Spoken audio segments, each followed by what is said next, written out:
let's get back to some of the headlines. We want to go international now.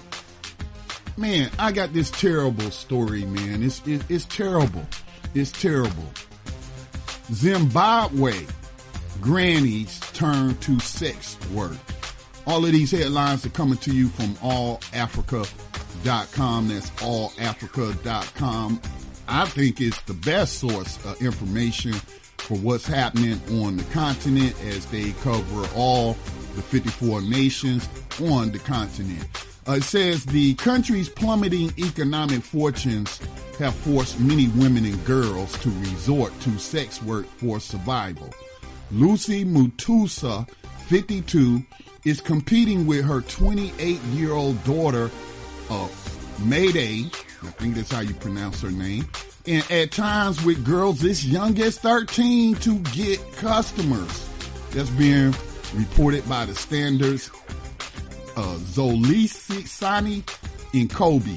That's what she's reporting. Let's go ahead and pull that up. That's from the Zimbabwe Standard. While her peers are busy sharing fables with their grandchildren, nurturing them to be better people in society, Lucy Mutasa, 52, will be selling sex for millie meal, salt, firewood, and a bunch of vegetables at the legendary Booster area in Epworth. Mutusa is one of many old sex workers in Harare's poor neighborhood who compete with teenagers for men as they sell their bodies for as little as 50 cents to earn a living. In this business, she is competing with her 28-year-old daughter and at times with girls as young as 13. Most of my clients are young boys who normally want to sample the old women. We give them the best such that they continue to come back with their money, said Mutusa during a tour of the Booster area sponsored by the National AIDS Council.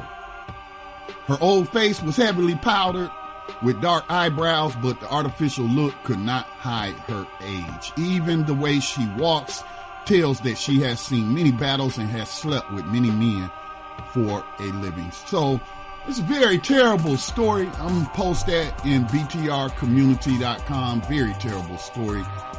Again, this is why I don't judge people using laws that are based on a person's interpretation of what's moral and what's immoral.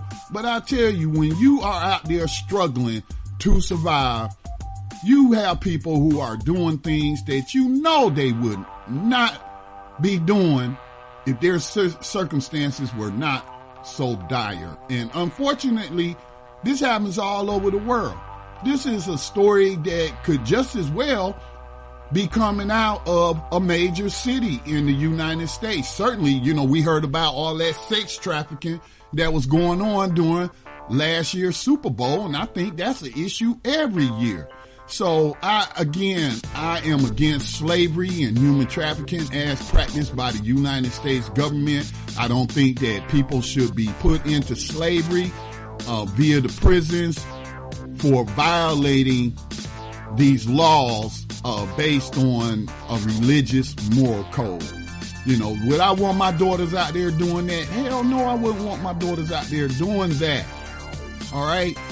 But I recognize that, hey, we live in a world where we have a few people who have plenty and a whole lot more people who don't have any. So I don't judge these people. And I don't think that they should be prosecuted and put into slavery because society has failed to take care of its most vulnerable populations.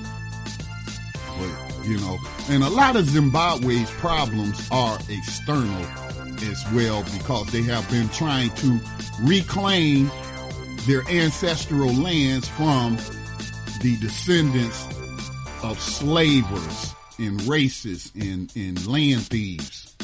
But yeah, that's a story that's coming out of Zimbabwe. Let's see.